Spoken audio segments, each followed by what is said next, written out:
Everyone, आप सबका एक बार फिर से स्वागत है। और यहाँ पे आज हम जो टॉपिक कवर करने वाले हैं वो है रिसर्च मेथडोलॉजी से रिलेटेड, अनुसंधान की विधियों से रिलेटेड।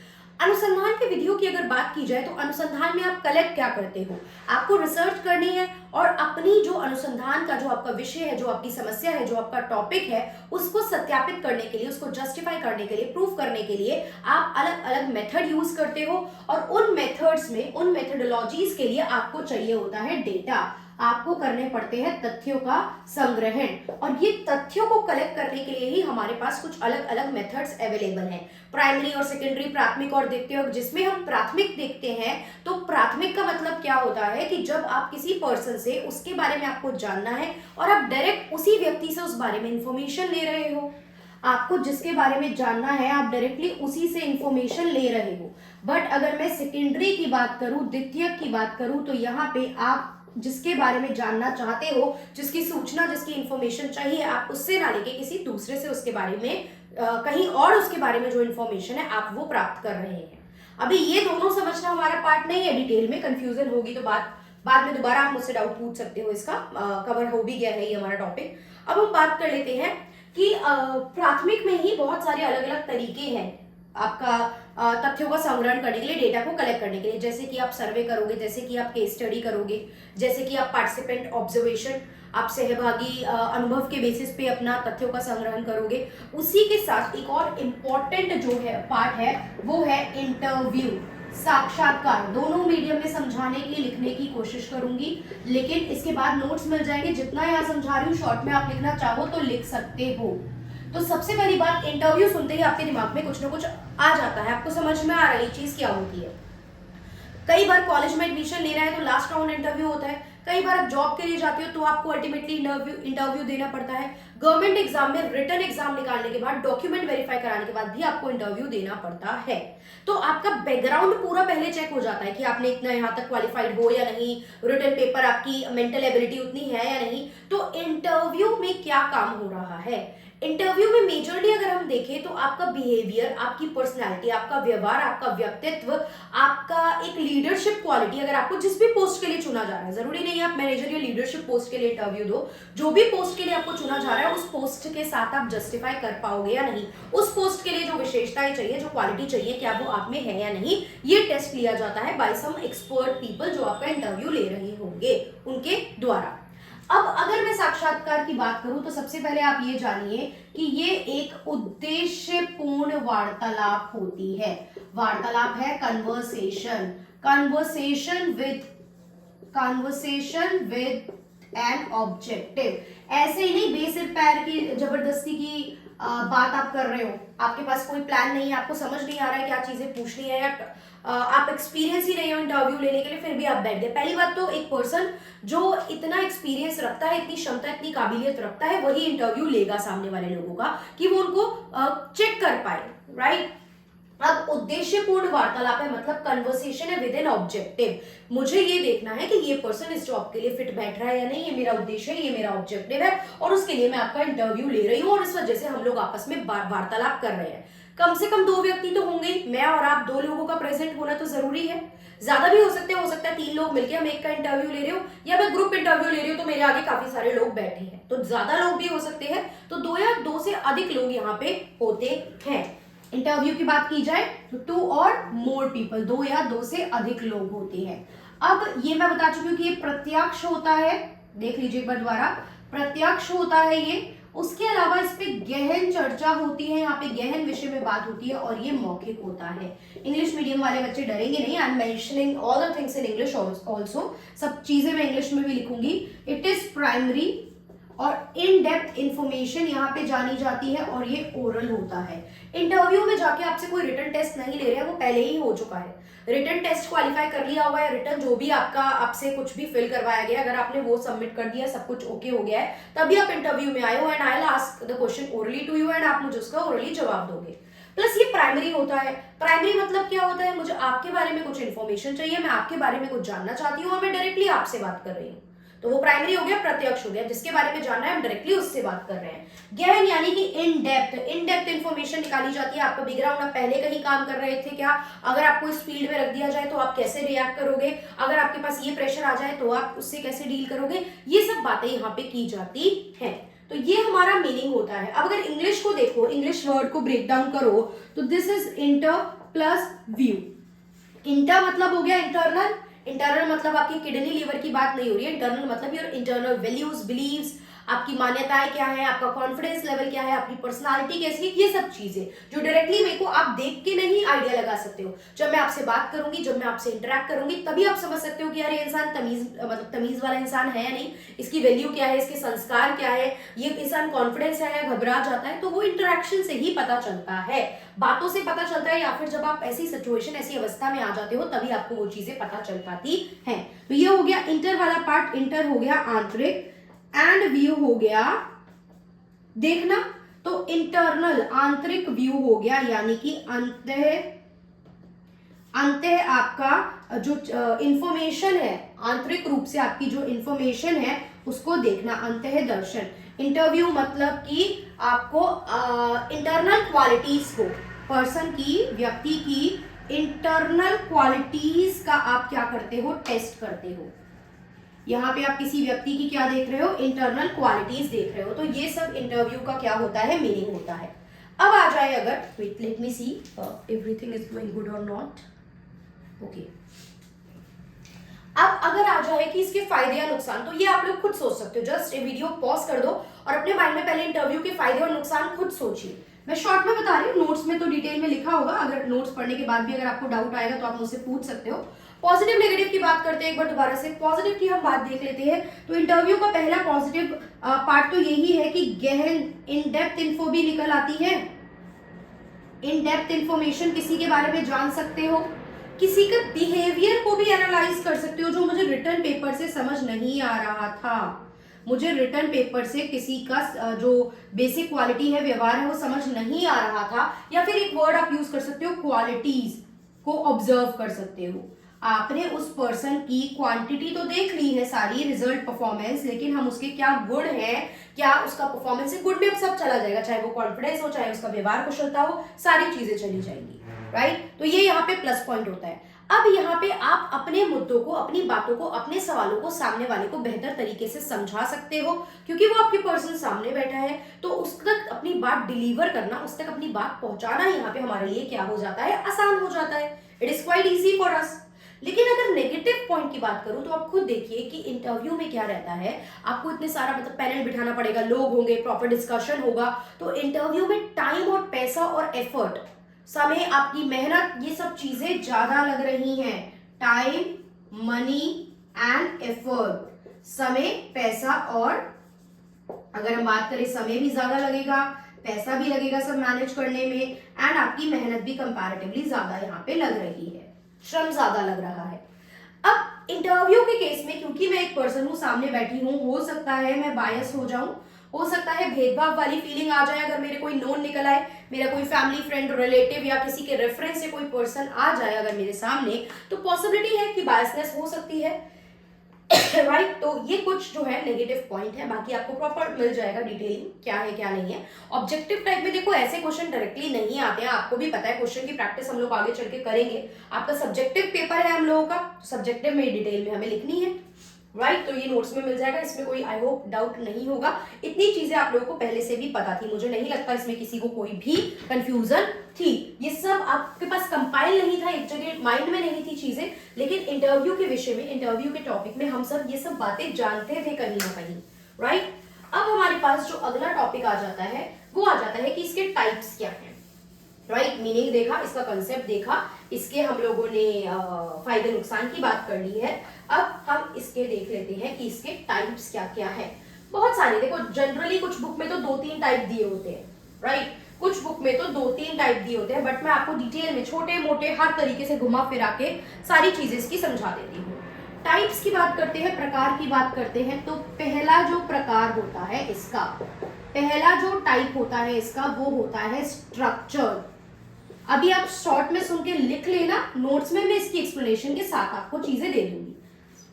संरचित, संरचित में आपका जो स्ट्रक्चर्ड है, इसमें क्वेश्चंस जो होते हैं, questions were fixed and frame earlier.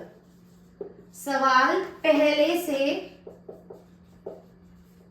बना लिए जाते हैं, सवाल पहले से बना लिए जाते हैं और सबसे सेम क्वेश्चन पूछते हैं। Same question is asked to all, same questions were asked from all. एक जैसे सवाल पूछे जाते हैं, एक जैसे सवाल पूछे जाते हैं। अब डायरेक्ट समझ में आ रहा है, देखो स्ट्रक्चर्ड मतलब कोई चीज जो ढंग से स्ट्रक्चर्ड है, कोई चीज जो बेहतर तरीके से अरेंज की हुई है अच्छे से।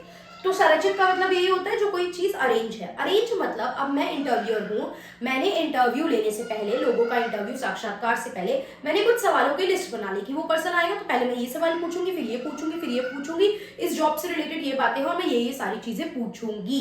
तो जब आपके क्वेश्चन फिक्स है और आप सारे जो प्रतिभागी हैं, सारे जो कॉम्पिटिटर आपके सामने आने वाले हैं, आप उनसे एक ही जैसे सवाल पूछने वाले हो सॉरी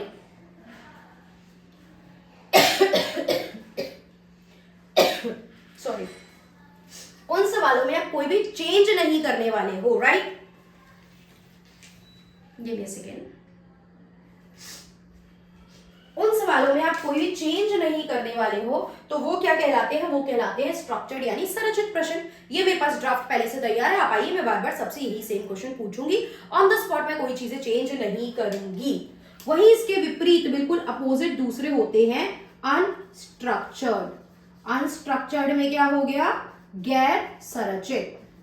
गैर संरचित इसमें क्या होता है?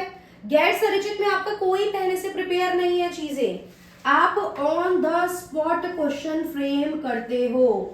उसी क्षण उस व्यक्ति के जवाब के आधार पर, उस व्यक्ति के व्यवहार के आधार पर, उस व्यक्ति के साथ जो माइंड में आपके उस समय पे क्या आ रहा है, बातों में से बातें क्या निकल रही हैं, तो इस वजह से आप उसी समय क्वेश्चन बैक टू बैक उससे पूछते हो, राइट? तो ये होता है ऑन द स्पॉट, उसी क्षण सवाल तैयार किए जाते हैं। पहले से आपके पास कोई प्रारूप, कोई डिजाइन क्वेश्चन का रेडी नहीं होता है। कोई प्रारूप रेडी नहीं है तो ऑब्वियस बात है फिर सबसे मैं सेम क्वेश्चन भी नहीं पूछूंगी। हो सकता है किसी और से कोई और सवाल, किसी और से कोई और सवाल पूछूं जो उस समय मेरे दिमाग में आ जाए, या जैसा जवाब वो व्यक्ति मुझे दे रहा है पहले प्रश्न का उससे मिलता जुलता मैं कुछ और क्वेश्चन उससे रिलेटेड उससे पूछ सकती हूँ।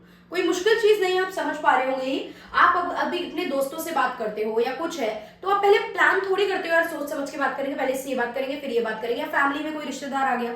लेकिन अगर आपको मुझसे कोई डाउट पूछने तो आप एक जगह डाउट लिख के रखोगे कि ये डाउट मैम से पूछने हैं, आपने वो 4 डाउट मेरे पास लाए, मैं आपके वो डाउट रिजॉल्व करूंगी। So that is the thing कि कई बार कुछ केसेस में हम कुछ लिखी पड़ी बातें ही कर रहे हैं और कुछ केस में हम कुछ ऐसा लिखा पढ़ा पहले से नहीं करके चल रहे हैं। We are not writing anything in advance, हम कुछ भी पहले से नहीं लिख रहे हैं, ऑन द स्पॉट जो भी माइंड में आ रहा है वही हम सामने वाले से पूछ रहे हैं। इसके अलावा इसमें एक और होता है, that is semi structured. Semi structured, semi structured की बात की जाएगी तो ये हो गया अर्ध संरचित। अब नाम से समझ में जब सेमी आ रहा है ना, नाम से समझ में सेमी आ रहा है तो ये दोनों का मिक्सचर है, स्ट्रक्चर्ड प्लस अनस्ट्रक्चर्ड, संरचित प्लस असंरचित। मतलब इसमें कुछ सवाल तो फिक्स होंगे जो आप सबसे पूछने वाले हो, जो सेम रहने वाले हैं, जिनको आपने पहले से डिजाइन बना के रेडी कर लिया है, जो क्वेश्चन पहले से आपके पास फ्रेम है, जो सेम रहने वाले हैं, जो आप सब व्यक्तियों से, सब इंटरव्यू जो देने आएंगे सबसे पूछने वाले हो। लेकिन कुछ सवाल आपने कहीं लिखे नहीं है, इनलिस्टेड नहीं है, वो ऑन द स्पॉट हो सकते हैं। कुछ सवाल फिक्स जो पहले से मैं सबसे पूछने वाली हूँ, लेकिन कुछ सवाल, कुछ जो मेरे क्वेश्चन होंगे वो हो सकता है बहुत प्रॉम्प्ट हो, बहुत ऑन द स्पॉट हो, जो मैंने नहीं लिखे हैं। इसीलिए हम इसे कहते हैं कि मिक्सचर ऑफ बोथ है, ये दोनों का मिक्सचर रहने वाला है। क्लियर? अब मेजर तो यही होते हैं, देखो प्रश्नों के आधार पर तो इसी टाइप में हम बांटते हैं, लेकिन आगे कुछ और भी छोटे मोटे वर्गीकरण है, कुछ और भी क्लासिफिकेशन है इंटरव्यू के, कुछ और टाइप्स हैं जिसको भी मैं यहाँ पे आपके साथ डिस्कस कर लेती हूँ।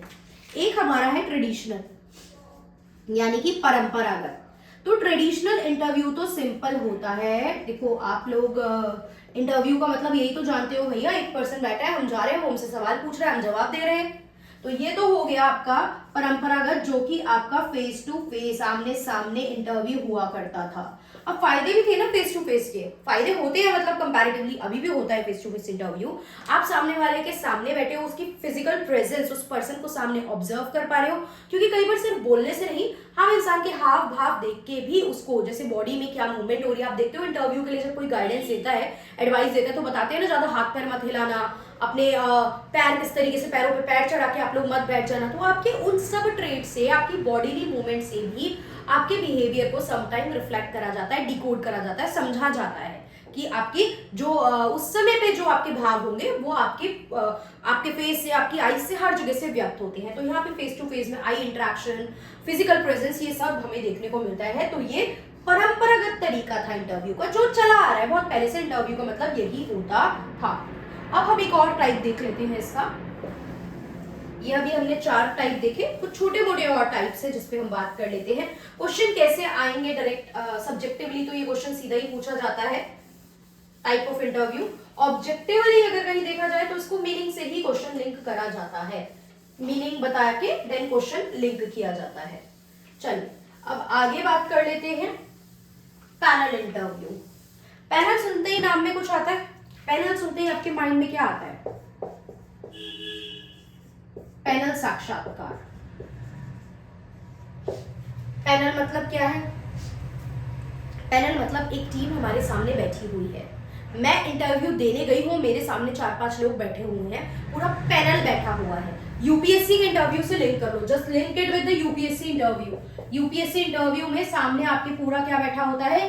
पैनल बैठा होता है। There are few people and here are you giving answer to each and every one. All of them, ये अपनी अपनी फील्ड के एक्सपर्टाइज होते हैं, अलग अलग फील्ड से बिलोंग कर सकते हैं। तो भैया अपनी अपनी चीज में इनको बेहतर नॉलेज होती है, अपने सब्जेक्ट के ये सब मास्टर होते हैं, अपने विषय में मास्टर होते हैं ये सब लोग। तो ये आपको अलग अलग तरीके से, अलग अलग नजरिए से, अलग अलग विषय की आपकी समझ को, आपकी पर्सनालिटी को, हर चीज को ये लोग चेक करने बैठे होते हैं। तो पैनल में क्या होगा? सामने कुछ लोग होंगे, इधर आप होंगे जो इंटरव्यू देंगे, और यहाँ पे आपका इंटरव्यू होगा। तो ये होता है हमारा पैनल इंटरव्यू। उसके बाद आप देखोगे एक इंटरव्यू होता है behaviour interview. Behaviour interview, behaviour हो गया व्यवहारात्मक। जैसे मैंने अभी बताया ना, सामने पर्सन बैठा होगा तो व्यवहार भी ऑब्जर्व किया जाता है, आपकी बॉडी मूवमेंट, आपका face expression, all of these things, ये सारी जो चीजें हैं, ये सारे जो भाव है वो भी नोटिस किए जाते हैं, क्योंकि वो भी आपकी पर्सनालिटी के बारे में, आपके व्यक्तित्व के बारे में कुछ ना कुछ बता के चलते हैं। तो उसको भी आधार लेके चीजों को ऑब्जर्व किया जाता है। फिर हमारे पास जो आता है वो है case interview. Case interview, case साक्षात्कार। इसमें क्या होता है?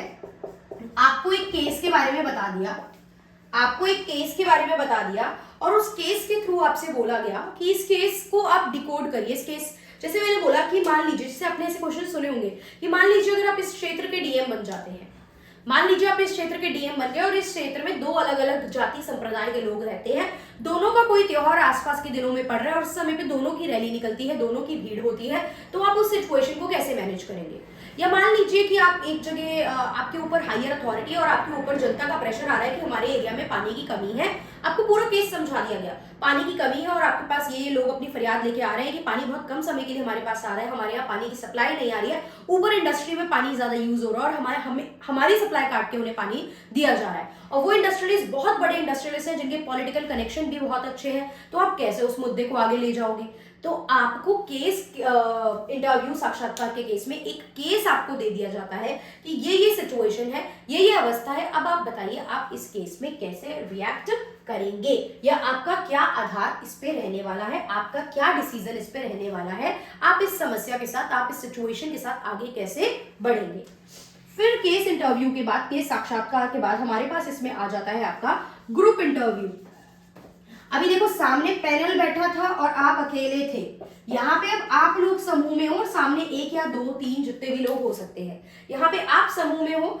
समूह का मतलब यहाँ पे आपकी लीडरशिप क्वालिटी को चेक करा जाता है कि आप में लीड करने की क्वालिटी है या नहीं, या फिर आप दूसरों पे कितना प्रभाव डाल सकते हो, आप दूसरों को कितना इन्फ्लुएंस कर सकते हो। जैसे कि मुझे सेल्स के लिए कोई पर्सन रखना है, अगर सेल्स में, तो भैया सामने वाला मुझे बहुत इन्फ्लुएंशियल पर्सन चाहिए जिसकी बातों का लोगों पे प्रभाव पड़ता है, और लोग उसकी बात को सुनते हैं, समझते हैं, फोन काट नहीं देते, दरवाजा बंद नहीं कर देते, क्योंकि सुनेंगे नहीं तब तक उसकी बात लोग समझेंगे नहीं, और समझेंगे नहीं तब तक हमारे प्रोडक्ट को या हमारी चीज को लोग जानेंगे नहीं, और लोग उस चीज को अवेल नहीं कर पाएंगे, लोग उस चीज को खरीदेंगे नहीं। तो बहुत ज्यादातर केस में सेल्स में हम ये चीज को लेके चलते हैं, सेल्स वाले पार्ट में।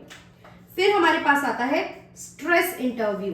स्ट्रेस इंटरव्यू, स्ट्रेस मतलब आप चिंतन के बेसिस पे, अब चिंता किस चीज की है भैया, चिंता यहाँ पे आपको देंगे, प्रेशर डालेंगे, प्रेशर सिचुएशन आपको देंगे, ये चेक करने के लिए, ये मेक श्योर करने के लिए कि अगर आपके ऊपर प्रेशर आ जाए तो उस प्रेशर की अवस्था में आप चीजों के साथ कैसे डील करते हैं। क्लियर? बहुत सारी देखो फील्ड होती है, कंपनी की बात करो या सरकारी रूप में अगर मैं बात करूं, हर आधार में अगर मैं बात करूं, तो हम किस रूप में, क्योंकि प्रेशर में आप कैसे रिएक्ट करोगे वो आपका असली टेस्ट होता है। नॉर्मल काम चल रहा है, जैसे अभी नॉर्मल चीजें चल रही है, कोई दिक्कत नहीं है, बट अब देखो जैसे ये दिवाली टाइम चल रहा है, अब दिवाली टाइम पे क्या है, क्योंकि पोल्यूशन की वजह से हेल्थ इंपैक्ट, भाई बोलना भी पड़ रहा है, बाहर निकल रहे हैं, गला चोक, सब चोक, ये सब इशू आ रहा है, नंबर 1 इशू ये आ रहा है। दिवाली है, बीइंग अ फीमेल घर में कंट्रीब्यूशन तो डेली बेसिस पे करना होता है, बीइंग अ फीमेल घर के काम डेली बेसिस पे देखने पड़ते हैं, वुमेन के साथ ही डबल शिफ्ट वाली प्रॉब्लम आती है।